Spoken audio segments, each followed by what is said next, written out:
আসসালামু আলাইকুম, শুভেচ্ছা, স্বাগতম প্রিয় দর্শক।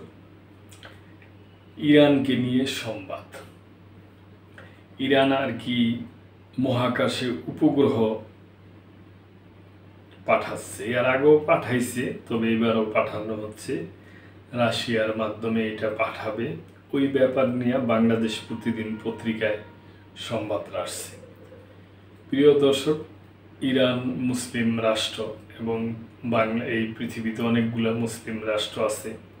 আমরা চাই প্রতিটা মুসলিম রাষ্ট্রই ওনারা শক্তিশালী হোক এবং এই শক্তিশালীরা শান্তিপূর্ণ হোক, অবশ্যই শান্তিপূর্ণ, যেন কোনো কেওয়াজ না হয় এবং এটা যেন অন্য কোনো রাষ্ট্রের জন্য হুমকি স্বরূপ না হয়, সম্পূর্ণ যেন শান্তিপূর্ণ হয়, এটাই আমরা চাই। তা আমরা আনন্দিত এই সংবাদরা বাংলাদেশ প্রতিদিন পত্রিকায় আসছে। মহাকাশে নিজস্ব উপগ্রহ পাঠাচ্ছে ইরান। রাশিয়ার পূর্বাঞ্চলীয় ভেস্তোচনি কসমোড্রোম থেকে বহু পদাতিক মহাকাশ অভিযানের অংশ হিসাবে এ সপ্তাহেই মহাকাশে নিজস্ব উপগ্রহ উৎক্ষেপণ করতে যাচ্ছে ইরান। স্থানীয় সময় আগামী শুক্রবার 25শে জুলাই রাশিয়ার ঐতিহ্যবাহী সুজ রকেটের মাধ্যমে এই উৎক্ষেপণ সম্পূর্ণ হবে।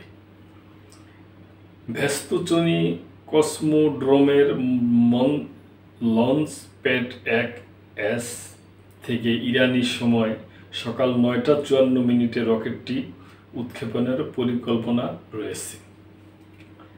সেই সুয়েজ রকেটটি একাধিক দেশের মোট 20টি স্যাটেলাইট বহন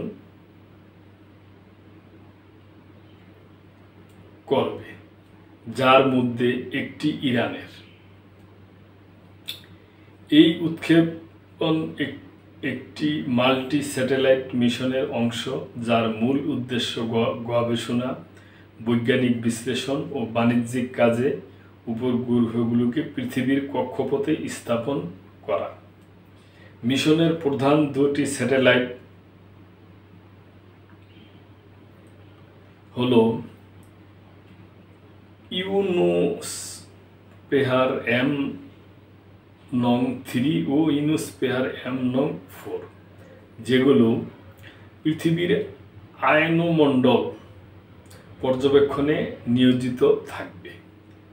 এছাড়া রয়েছে আরও 18টি ছোট উপগ্রহ, যাদের পরিচয় এখনও প্রকাশ করেনি রুশ কর্তৃপক্ষ। 2022 সালে খায়াম নামের একটি উপগ্রহ রাশিয়ার মাধ্যমে মহাকাশে পাঠিয়েছিল ইরান। সেই উৎক্ষেপণের মাধ্যমে তেহরান ও মস্কোর মধ্যে মহাকাশ প্রযুক্তিতে কৌশলগত সহযোগিতার সূচনা হয়। এবারকার মিশন সেই সহযোগিতাকে আরও জোরদার করল বলে মনে করছেন বিশ্লেষকরা। পশ্চিমা নিষেধাজ্ঞার মুখে ইরান মহাকাশ প্রযুক্তিতে দীর্ঘদিন ধরেই চ্যালেঞ্জের মুখে পড়েছিল।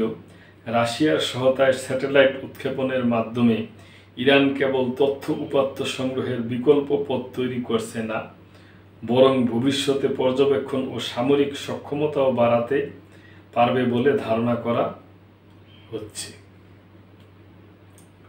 তো প্রিয় দর্শক, আমাদের এক কথাই যে উপগ্রহ পাঠানো হোক কিংবা যেই ধরনের প্রযুক্তি হোক, যেই অবকাঠামোই হোক, সমস্ত কিছু যেন শান্তিপূর্ণ হয়, এটি আমাদের চাওয়া।